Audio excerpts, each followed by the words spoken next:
पता है, मीरा जी और हमारा बड़ा ही अटूट रिश्ता है। चाहे आप किसी भी क्लास में पहुंच जाओ, लेकिन मीरा जी के पद आपका पीछा नहीं छोड़ेंगे। तो साला ये दुख का खत्म नहीं होता बे। तो इन पदों को समझने के लिए हमें थोड़ा सा बैकग्राउंड स्टोरी जानना पड़ेगा। तो यात्रीगण अपना सीट बेल्ट बांध लें और चलो हम अपनी टाइम मशीन से पीछे चलते हैं।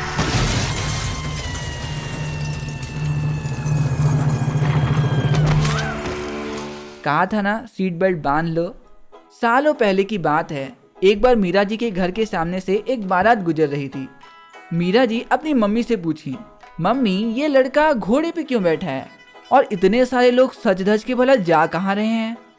मीरा जी की मम्मी ने कहा, अरे ये तो बाराती हैं और ये जो घोड़े में बैठा है ये है दूल्हा जो एक लड़की से शादी करने जा रहा है। मीरा जी फिर पूछ पड़ी, मम्मी मेरी शादी कब होगी और मेरा दूल्हा है कहाँ।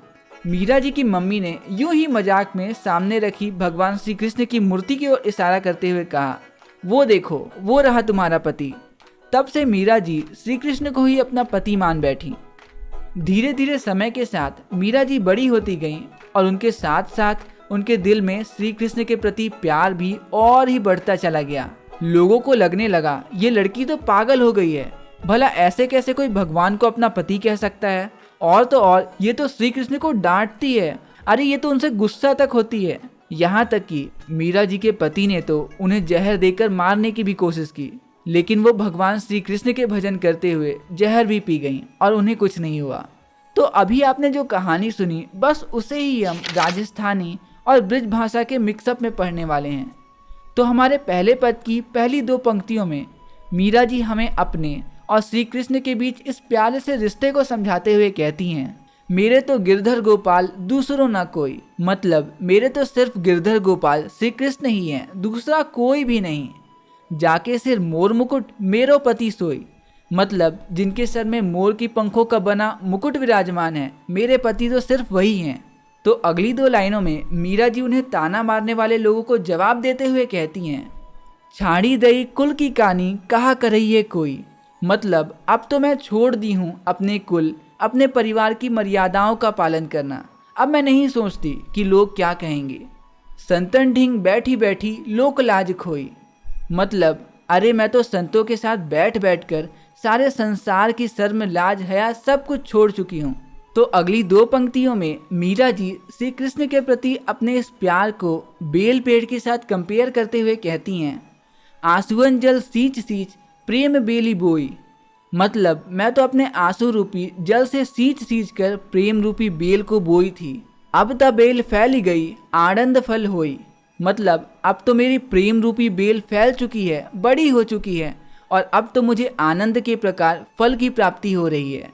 तो हमारी अगली दो लाइनों में मीरा जी बताती हैं, जिस प्रकार हम दही से घी निकाल लेते हैं और बचे हुए छाछ को फेंक देते हैं, ठीक उसी प्रकार मैंने श्री कृष्ण को अपना लिया है और बाकी सभी को त्याग दिया है। तो वो कहती हैं, दूध की मथनियाँ बड़े प्रेम से बिलोई। मतलब मैंने दूध को मथ कर बड़े प्रेम से दही बनाया। दधी मथी घृत कढ़ी लियो डारी दही छोई। और दही को मथ कर घी निकाल लिया और बचा हुआ छाछ को वैसे ही छोड़ दिया। तो इन दोनों लाइनों में मीरा जी घी से श्री कृष्ण को पॉइंट आउट करने की कोशिश की हैं, जिन्हें उन्होंने अपना लिया है, और वहीं दूसरी तरफ छाछ का तात्पर्य इस समाज से है जिसे उन्होंने त्याग दिया है। तो हमारी पहले पद की आखिरी की इन दो लाइनों में मीरा जी बताती हैं कि जब वो भगवान श्री कृष्ण के भक्तों को देखती हैं तो वो बड़ी खुश होती हैं और वो कहती हैं, भगत देखी राजी हुई जगत देखी रोई। मतलब जब मैं भगवान श्री कृष्ण के भक्तों को देखती हूँ तो बड़ी खुश होती हूँ, लेकिन जब मेरी नज़र जगत के उन लोगों पे पड़ती है जो श्री कृष्ण के प्रेम से दूर हैं तो बड़ा रोना आता है। दासी मीरा लाल गिरधर तारो अब मोई। मतलब हे गिरधर गोपाल श्री कृष्ण, आप अपनी इस दासी मीरा की नैया पार लगा दो और मुझे अपने पास बुला लो ना। तो हमारे पहले पद में मीरा जी हमें बताती हैं कि उन्होंने अपने परिवार, अपने पति सभी को त्याग दिया है और वो सिर्फ भगवान श्री कृष्ण को ही अपने पति के रूप में देखती हैं। और हमारे दूसरे पद में मीरा जी जब भगवान की भक्ति में कहीं लीन हो गईं, उस समय पे वो अपने परिवार का रिएक्शन बताते हुए कहती हैं, पग घुंघरू बांध मीरा नाची। मतलब पैरों में घुंघरू बांधकर मीरा श्री कृष्ण के प्यार में नाच रही है। मैं तो मेरे नारायण सु आप ही हो गई साची, मतलब मैं तो सिर्फ मेरे नारायण श्री कृष्ण की हूँ और अपने आप ही मैं आपकी हो गई एकदम सच्ची में। लोग कहें मीरा भाई बावरी, न्यात कहे कुल नासी। लोग तो कहते हैं मीरा पागल हो गई है और मेरे न्यात मतलब परिवार वाले तो यहाँ तक कहते हैं कि मैं कुल मतलब परिवार का नाश करने वाली हूँ। विष का प्याला राणा भेजा पीवत मीरा हासी, मतलब मेरे तो पति राणा ने भी विष का प्याला भेजा था जिसे मैं हंसते हंसते पी गई। मीरा रा प्रभु गिरधर नागर सहज मिले अविनाशी, मतलब मेरे साथ तो गिरधर गोपाल श्री कृष्ण हैं और जिसके सर पे श्री कृष्ण का हाथ हो भला उसका नाश कैसे हो सकता है। तो बस यहीं पे ख़त्म होता है हमारा ये प्यारा सा चैप्टर।